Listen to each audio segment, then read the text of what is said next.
Welcome to my channel, guys. Hope you guys are having a good day. I'm here with someone who loves dogs, and I believe they're going to be something great in the near future. And I just want him to introduce himself. Tell us a little bit about yourself. What's up, guys? My name is Joel. I'm from Congo. Like my boy Jesse. You know, we both love dogs, and that's how I came to be here.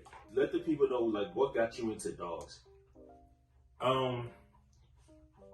What got me into dogs was, first, I always used to love dogs. So my auntie used to have a dog named Simba. I think he was like a husky. Yeah. Back in the day. So I always used to go over there every summer, you know, to go see her, and then I'll spend the whole summer with the dog. Like, I think I named the dog Simba.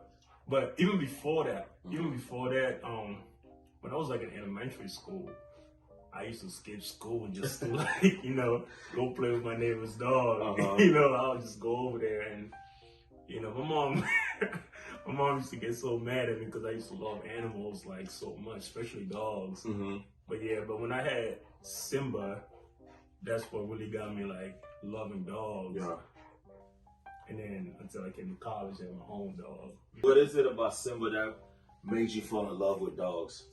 I know you said Simba was a husky. Like, what made you fall in love with dogs just by encountering Simba? Simba had that unconditional love. Like, he didn't know, he just loves you. Yeah. Like, you could be mean to him, nice to him. He didn't care about that. He just know that he loved you. Like, that's all he wanted. He just wanted to be loved back. So that's what really got me into loving dogs. Like, no matter how much I was screaming at him, like, you know, he'll still come to me. Yeah. So, yeah. So how old would you say this was when your aunt first got Simba? When I got Simba, so I came to the States when I was around, like, I want to say 8 or 9. So we had Simba when I was 8. 8, okay. Yeah, right before I came to the States. Wow. And yeah, like when Simba turned 1, I already came here in the States. So that makes sense. That makes sense. Yeah. So you had Simba, then you said down the road you ended up getting a dog. How was that process like when you came to America and to the time that you got a dog? Were you interested still in dogs, or you were just like, if I get one, I get one? Like, what caused you not to get a dog until college? So I would say the main thing is my mom. I love dogs. I want to say it's not like she don't love dogs. It's just she's okay with dogs, but she's not really too much into like animals. Yeah. So growing up, I mean, when I first came here, like I always loved animals, but I didn't really care about to like get a dog just yet. I knew it was in my future though to get a dog, but just right now I'm still living with my mom. You know, she not really playing with that. So yeah. So when you got to college, what was your first dog? What breed was it? Came to college, man. College was crazy. Came to college. Came to college. My boy Jesse got a dog. Got a pit bull, you know? And I want to say, like, before anything, I love Simba. Simba was a husky, but when I came to the States, I saw a lot of pit bulls. Yeah. And I love pits. You know, I love pits. So, yeah, we got Jesse he got a pit bull named Juice. You know, and then he passed him down to me, and that was it, man. You know, I got Juice. Juice opened the whole world for me. Like, I was like, I gotta be a breeder. I just love dogs. I'm like, I gotta be a breeder. But yeah, Juice. So, yeah, you mentioned Juice. Juice was one of those dogs where everyone just fell in love with. Every single person that's ever encountered Juice, they just fell in love with him. They loved Juice. They loved how he acted. He was a gentle dog. Like, Juice was one of those dogs that looked mean, but he was very gentle, and a lot of people loved him. And when I realized, I noticed that I had to work a lot and go back and forth from college to home. gifted Joel with the dog Juice. He did a great job with Juice. So you ended up saving up because you noticed the hawk. Yeah, so I saw the hawk, and I was like, yo, I gotta get a dog like that. I was like, that dog is beautiful. So I started getting into Bullies a little bit when I had Juice, but I wasn't really looking that far ahead. But then with Juice, when I had to give Juice away, and I got, I started doing even more research on Bullies. I even had a school project when they was asking us about our passion and stuff like that. So I did a whole project about Bullies. Yeah. So people really loved it. I got an A on that, and I was like, yo, I'm really educated about Bullies. So I went ahead and purchased. I saw this breeder had something online about Bullies, and I was, when I got my dog, Rocco. That was a solid boy. Rocco, big boy. Solid bully, I love that boy. Reminded me of Juice. Yeah. So yeah, Rocco was my next dog. Had Rocco for like 3 years. Wow. Yeah.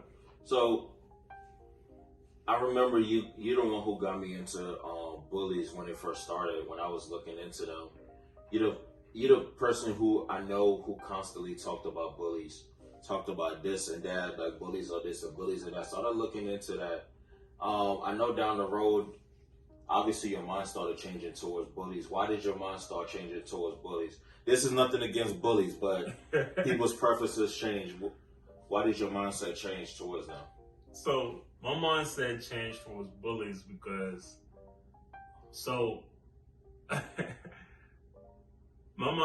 okay, so this is the thing about Bullies, and I love Bullies. Bullies are actually my second favorite dogs because just doing all that research I did about Bullies. But the thing about Bullies is they're too they look intimidating, but they're actually really friendly dogs. Like they don't have that I'm gonna protect you type of drive. Yeah. More like I wanna play with you. Yeah. Type of drive. No matter some Bullies do have a lot more pit bull terrier in them, so they might have that characteristic to protect.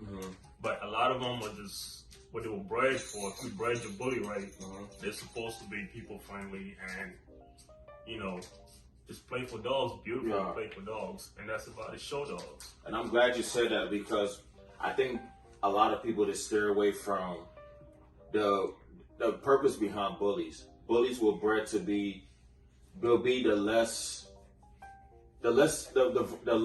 intensive version of pit bulls, because we know pit bulls are very intensive. If anyone who's on a real pit bull, they know how intensive those dogs could be.